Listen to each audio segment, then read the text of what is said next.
A lot of them. I see a lot of familiar faces here. Got our folks from the tracking business over here from the campaign. Our New York, our new 23rd is the website, right? New York 23rd. New York 23rd. We told him we'd come closer to him. He's only 4 miles from this town hall. So he travels around with these. One of our roadies, one of our groupies, right? Yep. All right. But we appreciate you coming out. And we do these town halls. We're trying to do maybe a couple during the week because some folks suggested to us that maybe it would be better to do them in the weekday night as opposed to just on the weekends. So hopefully by this turnout, this is a sign of good things. So we're going to try to mix it up and do that as we do them also on the weekend quite a bit, usually on Saturdays. Looking to do January ones during the week, actually. I've got a couple January ones booked out maybe for during the week. So, as always, we thank our host to the town of Jerusalem for opening up and allowing us to come in. I know you have a town hall meeting tonight. 7 o'clock. Yeah. So maybe I'll switch around and go over there, and then public concerns I can see you. All right, sounds good. But so with these, we generally have a conversation. Is what this is all designed to do. I truly do believe that if you're going to represent people, you have to listen to people, have that conversation, and so I appreciate the input. We've done, I think, more of these town halls than any member I know in the Northeast in particular. I believe in them, and we continue to do them, and we'll continue to do them. Maybe just a quick update from Washington, D.C., and then we'll get into the conversation. Was in Washington last week. We got out there Thursday, wrapped up our legislative business, looks like for the year. And I just got word as we were coming in here in regards to what the Senate just did in the budget agreement. They did pass the budget agreement. I did support the budget agreement. There were some things in there that caused me to support it. One, the last go around, when we kicked the can for the 90 days, 60 days, if you've been following this issue, we literally just kicked the can 60, 90 days when it came to our budget and our debt ceiling funding issues. And what this budget deal did, in my opinion, is I'm going to be part of efforts that don't maintain the status quo and get this debt crisis under control. And the first vote that we took where we opposed the reopening of the government was that we were just literally moving dates, just kicking it down 60, 90 days.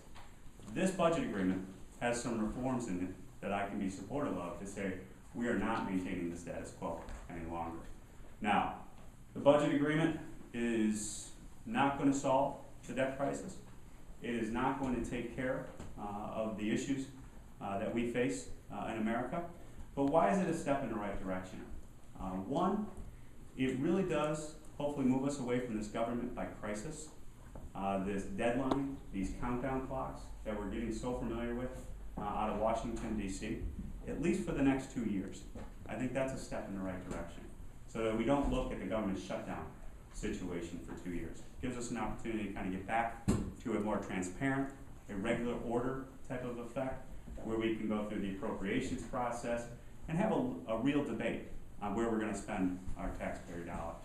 Second, it did get into the mandatory side of government spending. And I usually have the charts in the handout. And many of you know I have harped on this quite a bit at our town halls.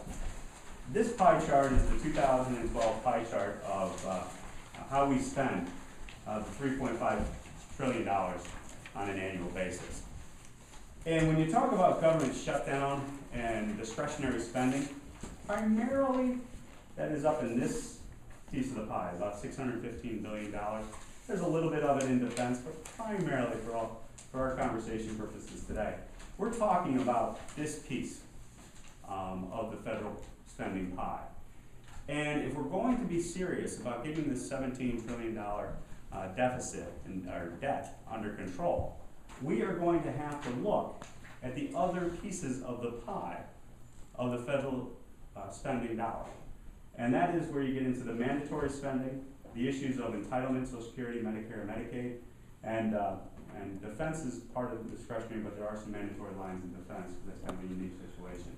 But as you can see from the pie, the bulk our spending is outside of this discretionary piece. And what this budget agreement did is it opened up the door for the first time in a bipartisan way, because it was a huge bipartisan vote that we did in the House, and then I believe it was 64 senators that just passed it about 15 minutes to a half hour ago, is they put this piece of the pie into the debate. So that's a good step, in my opinion. That is changing the status quo, because now we have them on record on both sides of the aisle.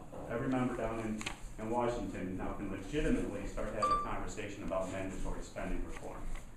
So that's why I supported it, and that's why I think we're going down a step forward, and we'll continue to be part of that effort. The other thing I wanted to come on in. The other thing I wanted to touch upon is to give you an update on the Farm Bill, because I know that's very much of interest to many of us, especially in this area of the district. The Farm Bill we passed out of the House kind of in two separate pieces, and the Senate passed a version of the Farm Bill in one piece. They are now meeting between the House and the Senate with conferees. Conference has been meeting to iron out those differences. And talking to the chairman of the Ag Committee in the House, Frank Lucas, pretty confident in saying that where we're going to be in January, good afternoon, good evening, where we're going to be in January is that we're going to be in a very good spot to bridge the differences in the Farm Bill. There are some significant reforms in farm policy when it comes to our dairy industry and to our specialty crop and crop insurance reforms that I was very much interested in supporting and will continue to be supportive of. And also on the food stamp program, because there's been a lot of folks that are concerned about the food stamp program. And just to put it out there, there was about $39 billion worth of spending reductions on the food stamp program, just so everyone knows where they have primarily come from, because this is one of the frustrations that I face in Washington, is that about $20 billion of those spending reforms are what we call ABOTs.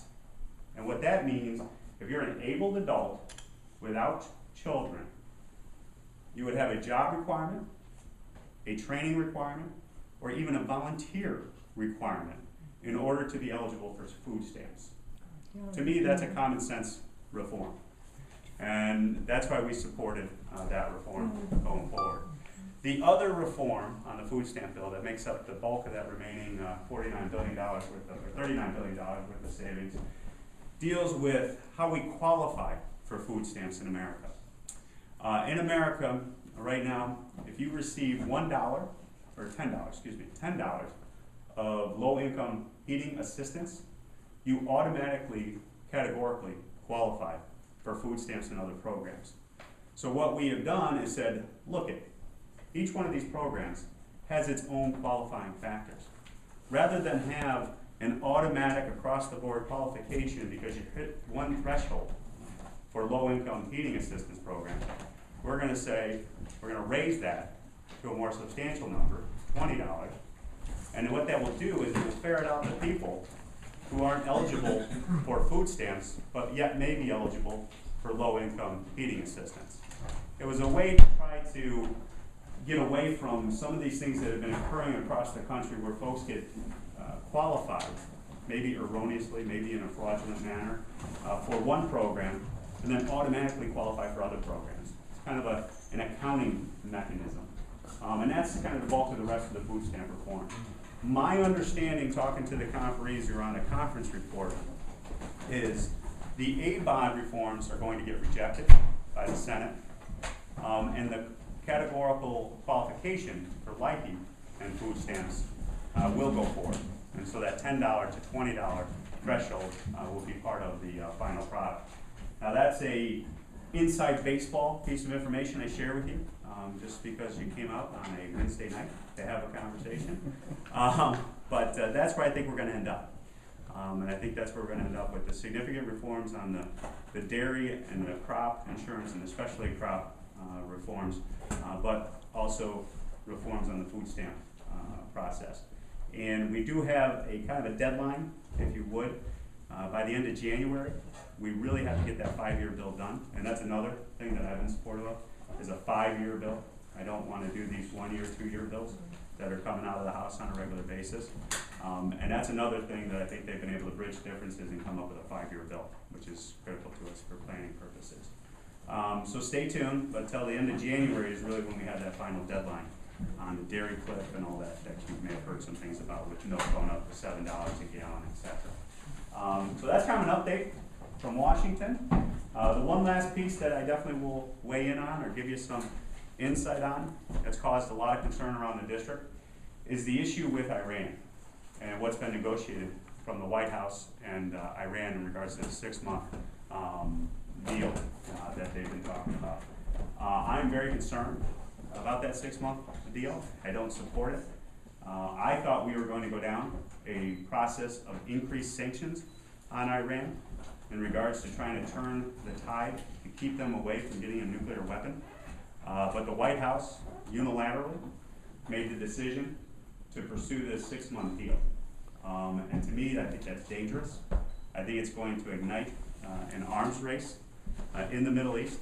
Our allies and friends around the world are kind of pointing to Saudi Arabia in particular, thinking that they may be very much interested in acquiring and stockpiling nuclear weapons, because if Iran gets a nuclear bomb, they want to make sure they have a deterrent effect to that. White House has taken the lead on it, caught a lot of us off guard. A lot of us weren't even briefed on the issue. Even people like the chairman, I believe, of the Foreign Affairs Committee, who said publicly that he wasn't briefed on it. He thought at least we would be maintaining sanctions, if not increasing them. So we'll have to wait and see how this deal goes down, but this is something to keep a real close eye on. And it's also very problematic because once the deal was struck, and we're waiting for confirmation, we have some inquiries out to the powers to be. My concern is also that they relieve the sanctions and that money has exchanged hands in regards to the sanctions that were to hold these billions of dollars, it's $7 to $8 billion worth of money that's been tied up in these sanctions. And some of that money may have already started to flow to Iran. There's some concerns and some questions about it. But the problem is Iran's not even honoring the deal. As you may have seen some rhetoric coming out of their leadership, that they said this isn't even the deal that they struck, and therefore they're not going to honor it. There's been a lot of discussion back and forth in regards to what the deal was. And so it just shows you that, to me, Iran is an actor who has demonstrated that if you're going to cut a deal with them, it's very dangerous, and you got to make sure it's ironclad. And I don't think they've done that in this situation. So there's an update from Washington. Hopefully